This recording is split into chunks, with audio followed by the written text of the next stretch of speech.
8. 하나님을 진정 하나님 되게 하라. 조지 스테이너의 소설 A.H의 산 크리스토발로 가는 길은 20세기 최고의 문제작 중 하나로 꼽힌다. 이는 분량은 100여 쪽에 불과한 얇은 책이지만 굉장한 주장을 담고 있다. 학문적인 문체로 쓰인 이 소설이 함축하고 있는 바는 가히 압도적이다. 그러나 이 소설이 무리를 일으킨 진짜 이유는 세 번째 특징에 있다. 즉, 유대인이 쓴 이 소설은 반드시 해결책, 곧 최종적인 해결책이 있어야만 했소 라고 주장함으로써 감히 생각할 수 없는 것을 생각한다는 점이다. 소설의 줄거리는 놀랄 만큼 단순하다. 아돌프 히틀러, 책 제목의 AH는 1945년 5월 베를린 대법원의 화재에서 죽지 않고 살아남았다. 그는 남아메리카로 도주하여 정글 속에서 수십 년간 은신해 있었다. 그런데 이제 헌신된 유대인으로 구성된 나치 사냥꾼들에게 추적당한 끝에 산 크리스토발에서 체포되었다. 그는 아돌프 아히만처럼 이제 곧 이스라엘로 후송되어 인류에 저지른 엄청난 범죄에 대해 재판받게 될 것이다. 처음부터 히틀러를 체포하는데 들떠있던 유대인들은 각각의 사냥꾼들과 그 가족이 가는 길에 줄줄이 나타나는 흑암의 유령들에게 괴롭힘을 당하여 아우슈비츠 같은 무시무시한 지옥구를 체험하게 된다. 더구나 체포자들은 히틀러가 무서운 괴물일 것이라고 상상했는데 막상 잡고 보니 그가 별로 해롭지 않고 점잖은 노인임을 발견하고는 고민에 빠지게 된다. 이야기가 전개되는 동안 히틀러는 거의 말을 하지 않는다. 그러다가 마지막 장에 이르면 마치 헬리콥터가 귀를 마비시키는 굉음을 내며 고요한 정글에 내려앉듯이 휘고이는 말문을 열고 불덩어리 같은 주장들로 소설은 끝을 맺는다. 제1항이라고 피고인은 말한다. 지배자 민족, The Master Race를 창작한 것은 자신, 곧 히틀러가 아니었다. 그는 1910년에 폴란드 라비의 아들이었던 제이콥 그릴에게서 그것을 배웠을 뿐이다. 나는 당신들의 인종차별주의를 흉내냈을 뿐이요. 하나의 배고픈 모방이랄까. 나를 심판하시오. 그러면 당신들은 스스로를 심판해야 할 것이요. 슈퍼맨, 선택받은 자들이여. 내 의뢰인이 말하고자 하는 것은 하고 변호를 맡은 관선 유대인 변호사가 말문을 열었다. 그러나 그는 곧 밀려나 버렸다. 히틀러가 발언하기 시작했고 그 발언을 중단시킬 수 없었기 때문이다. 제2항, 반드시 해결책, 곧 최종적인 해결책이 있어야만 했소. 만약 유대인이 오랜 세월 동안 불안을 야기해온 암적인 존재가 아니라면 도대체 무엇이요? 여러분, 제발 내 말을 들어보시오. 반드시 들어야만 하오. 역사상 이보다 더 잔인한 발명, 곧 전능하고 전지하고 보이지 않고 감지할 수 없고 불가해한 신을 고안해서 인간 존재에 해를 끼친 것보다 더 악한 발명이 있었소? 여기서 히틀러는 스스로를 변화하는 가운데 신학적인 것을 진리에 매우 근접한 악마성과 밀착시킨다. 신의 산 사건 이전에는 이방 세계가 온통 작은 신들, 인간이 만든 우상들, 운반하기 쉽고 고분고분하며 타협 잘하는 신들로 가득 차 있었다. 그러나 신의 산의 불과 연기 속에서 유대인은 자신들의 신을 따로 구별해냄으로써 즉 헤아릴 수 없을 정도로 멀리 인간의 지각으로부터 그 신을 분리시킴으로써 이 세계를 텅 비게 만들었소. 형상을 만들어서도 상상해서도 안 돼요. 하지만 그는 무서울 정도로 가까이 있는 존재요. 우리의 잘못된 행위를 하나도 빠짐없이 몰래 감시하고 우리의 마음 깊숙한 곳에 있는 동기를 꿰뚫어 보는 존재요. 여러분은 나를 폭군이라고 부르지요? 라고 히틀러는 묻는다. 양심을 발명한 신 제조자인 유대인들의 행위보다 더 총체적인 강포가 어디에 있었소? 신들이 유한하고 오류가 있는 존재이기만 해도 우리의 실패를 그들에게 전가시킬 수 있다. 그러나 절대적이고 선한 유일한 신만 존재한다면 모든 잘못과 실패는 우리의 것이 되고 만다. 그러나 히틀러는 그것이 유대인의 공갈에서 제1단계에 불과하다고 주장한다. 제2단계는 얼굴이 흰 나사렛인과 그의 굉장한 재간이었다. 인간에게 그들이 줄 수 있는 것 이상을 요구하라. 그들에게 더 높은 이상의 이름으로 얼룩지고 이기적인 인간성을 포기하도록 요구하라. 그러면 그들을 절름발이, 위선자, 구원을 구걸하는 거지로 만들 수 있을 것이다. 인간에게 그 존재 이상의 것을 요청하고 그의 지친 눈망울 앞에 이타주의, 연민, 자기 부인 등 오직 성인이나 광인에게만 합당한 그런 이미지를 붙들어 두라. 그리고 그를 고문대 위에 누이고 잡아당겨라. 그의 영혼이 터질 때까지. 유대인의 이상 중독증보다 더 잔인한 게 어디 있겠소. 모든 것을 요구하는 신의 산의 신과 달콤하기 그지없는 그리스도에 이어서 히틀러는 세 번째 단계를 랍비 마르크스의 세속화된 메시아주의로 보는데 그것은 정의의 나라가 지금 여기에 다음 월요일 아침에 온다고 하는 것이다. 하지만 유대인이든 그리스도인이든 혹은 마르크스주의자든 그들에게는 한 가지 공통 주제가 있는데 그것은 초월성이라는 공갈, 완전성이라는 세균, 유토피아라는 바이러스다. 따라서 유대인은 인류의 양심이 아니라 나쁜 양심에 불과하다고 히틀러는 말한다. 그러므로 우리는 평화를 얻고 생명을 유지하기 위해 당신들을 토해낼 것이요. 그것이 최종적인 해결책이요. 그 밖에 다른 해결책이 어디 있겠소. 히틀러는 제 사망과 함께 자신의 변호를 끝맺는다. 즉 자신은 당대에 속한 한 사람일 뿐이라고. 그러고는 일어서서 이렇게 결론을 내린다. 법정에 앉으신 여러분, 나는 내 교리를 당신들에게서 끌어냈소. 나는 당신들이 인류를 괴롭힌 그 이상이라는 공갈에 대항해서 싸웠소. 나의 범죄는 다른 이들의 범죄에 필적하는 것이요. 독일은 이스라엘을 낳았소. 이것이 나의 최후의 진술이요. 고난당한 자들의 마지막 말에 대한 죽어가는 자의 최후의 진술. 불확실성의 한가운데서 장차 모든 비밀이 밝히 드러날 그 장엄한 때가 이르기까지 문제들을 접어두어야 하겠소. 진리에 대한 사단의 증거. 이런 생각은 우리가 주목할 가치도 없는 한 괴물의 광적인 합리화에 불과한가? 어떤 비평가들이 주장하듯이 과연 헌신된 유대인인 스테이너는 이 같은 궤변으로 도덕적인 경계선을 침범하고 있는가? 중요한 사실은 스테이너가 허공에서 이런 사상을 이끌어낸 것은 아니라는 것이다. 그는 나의 투쟁을 쓴 그 젊은 오스트리아인 화가이자 광인의 사상과 저술을 깊이 파고들었다. 여기에 왜 라는 것은 없다. 는 무서운 경고는 최종적인 해결책, Final Solution, 나치스의 유대인 대학살 계획 이라는 악의 배후에 있는 마지막 신비를 파헤칠 수 없도록 가로막는 장애물이었다.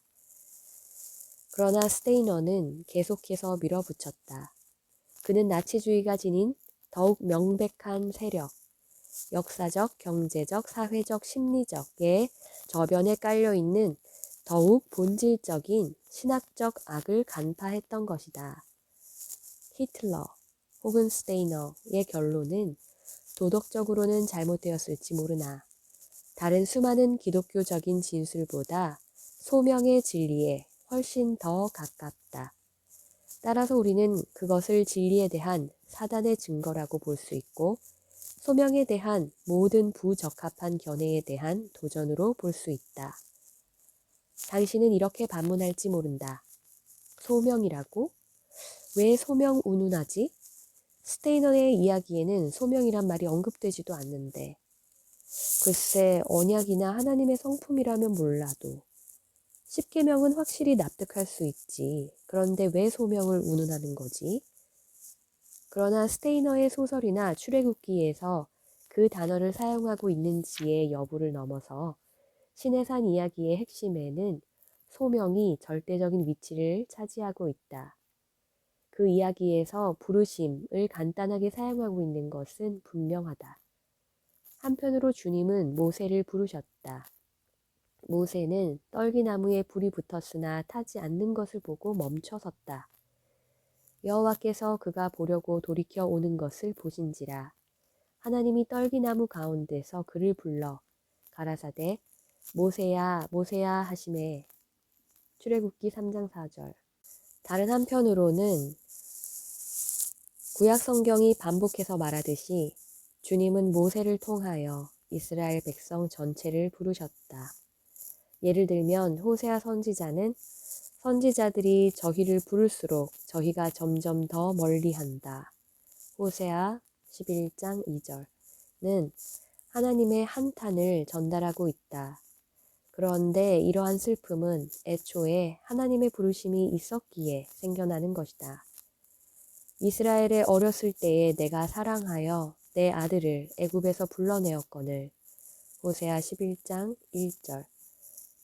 스테이너는 소명이란 용어를 전혀 사용하지 않지만 시내산 사건의 핵심에 소명의 깊은 측면이 자리 잡고 있다고 지적한다.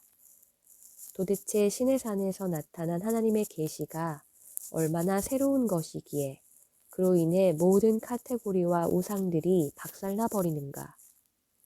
마치 망치로 머리를 때리는 것 같고 양심을 괴롭히는 이것은 도대체 무엇인가? 불, 연기, 천둥소리인가?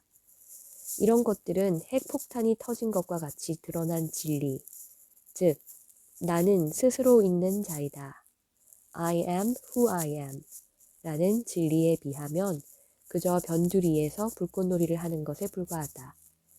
우리는 모세에게 보여주신 하나님의 계시를 급진적 유일신론이라고 말끔하게 이름 붙일 수도 있다.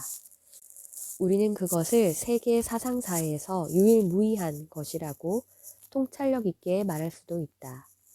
심지어 노래의 후렴구처럼 나는 스스로 있는 자이다를 되뇌 수도 있을 것이다. 그러나 그렇게 한다면 우리는 스스로 위기를 자초하게 된다. 왜냐하면 시내산 사건의 핵심에는 심장을 멈추게 할 만큼 놀라운 신비가 자리 잡고 있으며 그 앞에서 우리는 신을 벗어야 하기 때문이다. 신명기에서 모세는 이스라엘 백성에게 이렇게 상기시켰다. 너희가 가까이 나와서 산 아래 서니 그 산에 불이 붙어 화염이 충천하고 유암과 구름과 흑암이 덮였는데 여호와께서 화염 중에서 너희에게 말씀하시되 음성뿐이므로 너희가 그 말소리만 듣고 형상은 보지 못하였느니라. 신명기 4장 11절에서 12절. 형상은 없고 말소리만. 왜 하나님은 부르시는가? 왜 그분은 자신을 보여주시지 않는가? 왜 레오나르도 다빈치가 감각의 왕이요 영혼의 창문이라고 불렀던 눈을 존중하시지 않는가? 왜 그분은 백문이 불여일견인 것을 모르시는가? 왜 그분은 너무나 깨지기 쉬우며 논란을 불러일으키기 쉬운 말을 사용하시는가? 말은 우리가 내뿜은 입김과 함께 쉽게 증발해버리는 것을 모르시는가? 시내산의 하나님은 우상이 자신과 경쟁하는 것뿐 아니라 어떤 형상으로도 자신을 표현하는 것을 금하시는 것이 분명하다. 하나님은 우리가 그분을 상상하는 것도 허락하지 않으신다. 아르놀트 쉔베르크는 오페라 모세와 아론에서 하나님의 속성을 이렇게 표현했다. 불가해한 분, 보이지 않는 분이기에 측량할 수 없는 분이기에, 영원한 분이기에, 영존하는 분이기에, 무소부재한 분이기에, 전능한 분이기에. 하나님의 말씀이 인간의 형태로 오신 놀랍고도 자비로운 그 잠시 동안의 사건을 제외하면 그분은 우리에게 말로써 말씀하시고 그분의 피조물인 우리의 책임은 그 말씀에 귀 기울이고 신뢰하고 순종하는 것이다. 그러나 이 진리의 이면에는 소명에 관한 근본적인 진리가 담겨 있다.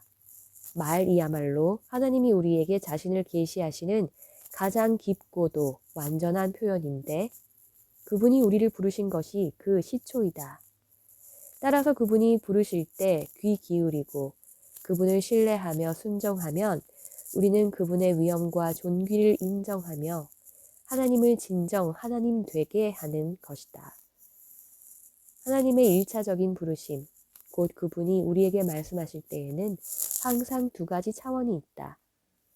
소환과 초청, 율법과 은혜, 요구와 공급이 그것이다. 틀림없이 전자가 먼저 오게 마련이지만 오늘날 많은 그리스도의 제자들이 그 측면을 놓치고 있다. 그 결과 가벼운 신앙을 가지고 아무렇게나 행동하게 되는데 그런 모습에서는 갈보리는 차치하고라도 시내산이나 갈릴리에서의 부르심을 경청했다는 증거를 찾아볼 수 없다.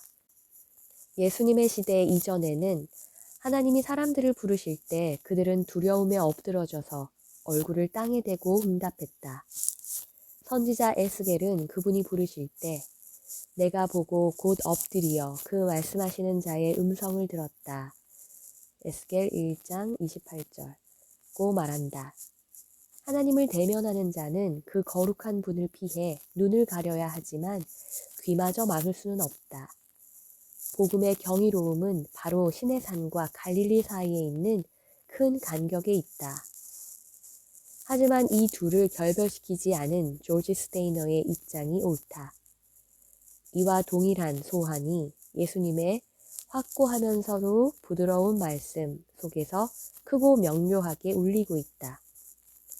예수님의 부르심은 간결하면서도 명령조였다. 나를 따르라. 마가복음 1장 17절. 마가복음은 시몬과 안드레가 곧 그물을 버려두고 좇으니라고 기록하고 있다. 또 몇 절 뒤에서는 야고보와 요한에 관하여 곧 부르시니 그 아비 세베대를 사꾼들과 함께 배에 버려두고 예수를 따라가니라고 쓰고 있다. 분명 그리스도의 부르심은 도무지 거절할 수 없는 부르심이었다. 그들은 자기 아버지를 배에 그리고 공경에 버려두었던 것이다. 우리는 복음서의 내용을 잘 안다고 생각하는 나머지 종종 그것에 소홀해지기 쉽다.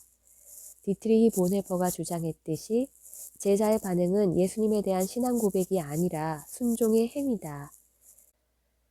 그들은 그분의 요구를 심사숙고한 다음 마음을 정하고 그 후에 따를지 말지 결정했던 것이 아니다. 그들은 부르심을 듣고 바로 순종했다. 그들의 반응은 예수님의 권위가 절대적이고 직접적이며 설명할 수 없는 권위임을 증거하는 것이다. 부르심이 전부이고 예수님이 그 이유이다. 그분을 따르는 유일한 길은 모든 것을 버리고 그분만을 좇는 것이다. 여기에 바로 우리의 모든 의문과 반대와 핑계를 단번에 해치우는 부르심이 있다. 제자란 좇는 자라기보다는 좇지 않으면 안 되는 자라고 정의할 수 있을 것이다. 나중에는 이같이 마음을 동요시키는 엄숙함이 고조된다. 마가의 기록에 따르면 좇는 자들이 두려워하는 가운데 예수님은 예루살렘으로 방향을 정하셨다. 마가복음 10장 32절. 오스왈드 챔버스는 이것을 당황의 훈련, The Discipline of Dismay 이라고 부른다. 우리는 제자가 된 초기에는 마치 예수님에 관해 모든 것을 안다고 생각한다. 그분을 위해 모든 것을 버리는 것을 신선한 기쁨으로 여긴다. 그러나 세월이 흐르면 확신이 약해진다. 그분은 앞서가고 계시며 그분의 표정은 낯설게 느껴진다. 챔버스는 계속해서 말한다. 예수님에게는 제자의 마음을 서늘하게 만들고 영적인 삶 전체를 숨막히게 하시는 면이 있다.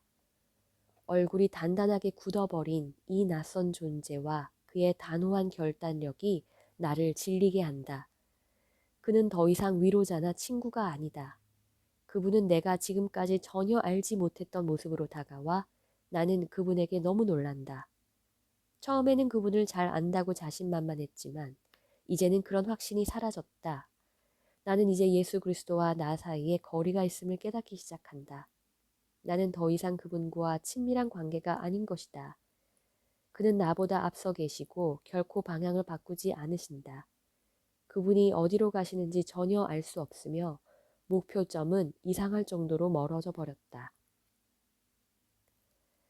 당신은 편의 위주의 시대에 걸맞는 달콤한 복음에만 익숙해 있는가? 혹은 단호한 하나님의 소환에 훈련되어 있는가? 당신은 당황의 훈련을 경험한 적이 있는가? 챔버스는 그의 주인의 버금갈 정도로 이렇게 단호하게 쓰고 있다. 만약 우리가 상투적인 종교의 발에서 상투적인 종교의 신발을 벗고 하나님께 다가갈 때 지닌 합당하지 못한 익숙함을 모두 떨쳐버리는 경험을 단 한 번도 한 적이 없다면 과연 우리가 그분의 임재 앞에 제대로 서 본 적이 있는지 의심해 볼 일이다. 예수 그리스도를 가볍게 대하고 그분에게 익숙한 사람들은 한 번도 그분을 대면해 본 적이 없는 자들이다. 오늘날 우리는 하나님을 진정 하나님 되게 하라는 말의 의미를 격화시켜 버렸다. 우리는 보통 멋대로 하도록 내버려 두라는 의미로 우스갯소리하듯 이 말을 사용한다. 즉 대통령이나 어린이에게 레이건을 레이건 되게 하라거나 철수를 철수되게 하라는 식으로 생색내며 말하는 것이다. 그러나 이 말을 처음 만든 사람은 마틴 루터였는데 당시 그는 하나님의 준엄한 부르심 앞에서 떨고 있었다. 만약 그 말의 진정한 의미를 회복해야 한다고 생각한다면 우리의 삶 속에서 하나님의 권위를 회복하는 것은 얼마나 더 시급하겠는가. 현대 세계의 중심에는 우리의 사적인 영역 바깥에서 하나님의 권위를 인정하지 못하게 하는 결정적인 도전이 도사리고 있다. 이것은 몇몇 무신론자들이 신은 죽었다고 외치기 때문에 아니라 그리스도인을 포함한 우리의 문화 전체가 현대 세계의 선물에 너무나 의존한 나머지 실제로 하나님이 필요 없게 되었기 때문이다. 오늘날 교회가 직면한 과제 중에서 현대 세계에 대한 신앙의 권위를 회복하는 일보다 더 시급한 과제는 없다. 이것이 강력한 기관이나 더욱 권위적인 리더십, 더 철저한 정통주의, 더욱 공격적인 정치운동 등을 통해서만 이루어질 수 있다고 생각하는 자들은 결국 실망하고 말 것이다. 우리 사회가 같이 역동적이고 유동적이며 개인주의적인 세계에서는 예수 그리스도의 제자 개개인이 실제로 하나님을 진정 하나님 되게 함으로써 소명을 제대로 이해하지 않고서는 신앙의 권위를 회복할 수 없다. 루터는 또다시 본보기를 보여준다. 많은 사람들이 루터가 1521년 보름스 회의에서 열린 첫 청문회에서 칼을 옷의 앞에 섰을 때 눈에 띄도록 압도당했었다는 사실에 대해 이야기해 왔다. 루터는 그답지 않게 망설이더니 생각할 시간을 달라고 요청했다. 그의 대적들은 생각하기를 광부의 아들에 불과한 이 평범한 수사가 오스트리아와 부르고뉴, 베네룩스, 스페인과 나폴리의 군주요, 합스부스크 왕가의 아들이요, 대대로 내려오는 가톨릭 통치권의 상속자인 총명한 젊은 왕의 존전에서 경외심으로 압도되었음에 틀림없다고 생각했다. 그러나 이유는 그것이 아니었다. 훗날 롤랜드 베인톤이 루터의 전기, 마틴 루터의 생애에서 썼고 당시 그의 친구들이 알고 있었던 것처럼 루터가 압도당했던 것은 이 같은 황제의 존전에 섰기 때문이 아니라 루터 자신과 황제 둘 다 전능하신 하나님 앞에서 대답하도록 부름받았기 때문이었다. 루터는 이미 부름받았기 때문에 황제보다 하나님을 더 두려워했다. 그래서 그 다음날 이렇게 말할 수 있었던 것이다. 나의 양심은 하나님의 말씀에 사로잡혀 있다. 나는 어떤 것도 철회할 수 없고 철회하지도 않을 것이다. 왜냐하면 양심을 거스르는 것은 옳지도 않고 안전하지도 않기 때문이다. 하나님, 나를 도우소서. 아멘. 우리가 현대성의 힘과 이익보다 하나님을 더 두려워할 때에만 그리스도를 믿는 신앙은 현대 세계에서 결정적인 권위를 되찾을 수 있을 것이다. 즉 우리는 하나님의 부르심을 들을 때 그분의 소환에 너무나 강하게 사로잡힌 나머지 루터와 더불어 여기에 내가 섰노라. 나는 이밖에 할 수 없노라. 이것이 최초로 인쇄된 보고서에 덧붙여 있다. 고 말할 수 있어야 한다. 묵상 질문. 당신은 하나님을 진정 하나님 되게 하고 싶은가? 즉, 당신의 삶에서 그분의 권위를 도무지 거부할 수 없는 결정적인 권위로 인정하기를 원하는가? 나사렛 예수의 음성에 귀 기울이고 그분의 부르심에 응답하라.